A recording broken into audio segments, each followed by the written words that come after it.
Congratulations on making it this far. You've covered a huge amount. You've learned about the three main financial statements, the key income statement and balance sheet accounts, the core principles of bookkeeping, the double entry principle, the accounting equation, and you know how to work with T accounts and what a debit and credit is. And you've also learned about financial statement analysis, horizontal and vertical analysis, and much more. The next two videos are really the last piece of the puzzle.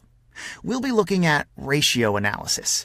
Its key goal is to analyze four main dimensions: liquidity, solvency, profitability, and growth. These are, in fact, the four key topics that need to be addressed when analyzing a given business.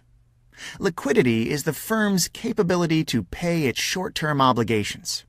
If we say that a company is liquid, this usually means that a significant portion of its assets are easily convertible in cash. Meanwhile, solvency indicates a company's ability to meet its long-term obligations. If a company finances a high portion of its assets with financial debt, then it runs the risk of having financial difficulties due to increasing interest expenses. Profitability ratios are important for every company, as it has to produce sufficient profits that will satisfy its employees and owners. Given that there can be several drivers that determine whether a company is profitable, it is common practice to break down some of the profitability ratios into smaller ingredients. Growth ratios provide insights about the speed at which a company's revenues, margins, profits, and assets are growing. So, these are the four main dimensions. Let's show a few ratios that are used in order to analyze each of these important dimensions. Some of the most common liquidity indicators are the current ratio and the net trade cycle calculation. The current ratio is given by the fraction between short-term assets and short-term liabilities. It allows us to have an idea about the company's ability to pay its short-term liabilities. The recommended value for this ratio varies according to the industry in which the company operates. However, a ratio above 2 is usually considered good. The net trade cycle shows how many days it takes for a company to convert resources that it uses in the production of its goods into cash. Also known as the cash conversion cycle, this calculation measures the amount of time for which each dollar is tied up in the production and sales process before it is converted into cash through sales to customers. In order to calculate the net trade cycle, we need to calculate DSO, DIO, and DPO. Calculating the net trade cycle is easy once we have DSO, DIO, and DPO. It is given by DSO plus DIO minus DPO. This calculation would allow us to understand whether the firm is efficient in its use of capital. A peer comparison is always helpful in such situations.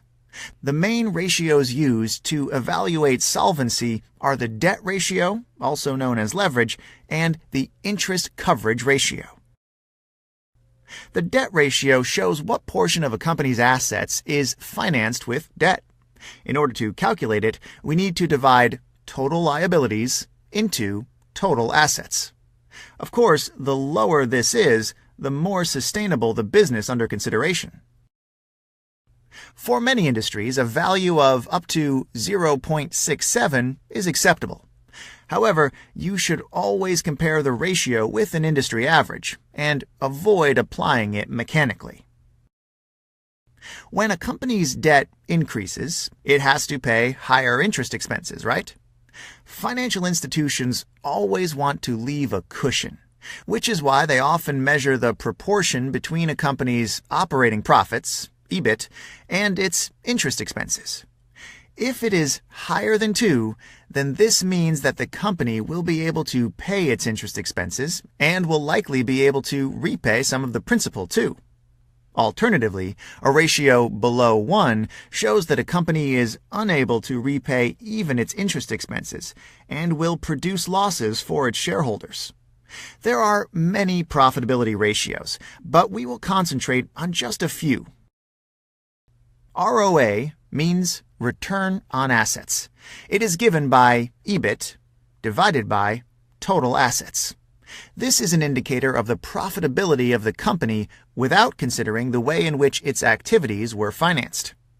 ROE, on the other hand, stands for return on equity and is given by net income divided by shareholders' equity.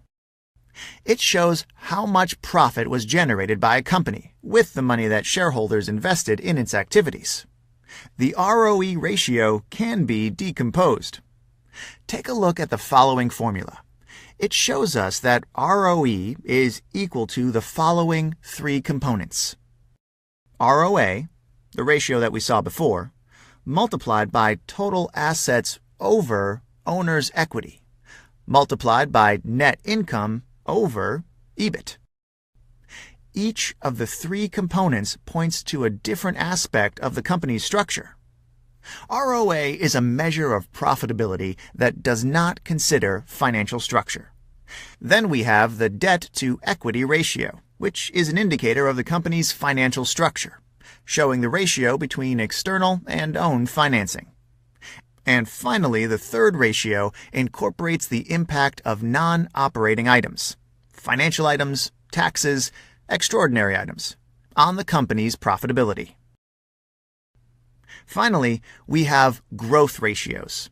Examples of these ratios are change of sales ratio, growth in total assets, etc. We already saw how to calculate these changes. The calculation of revenues growth can be useful because it helps us understand how fast a company is growing and to compare its growth with its peers. This is one of the crucial aspects that determines how interesting the business is going to be to investors. Okay, wonderful.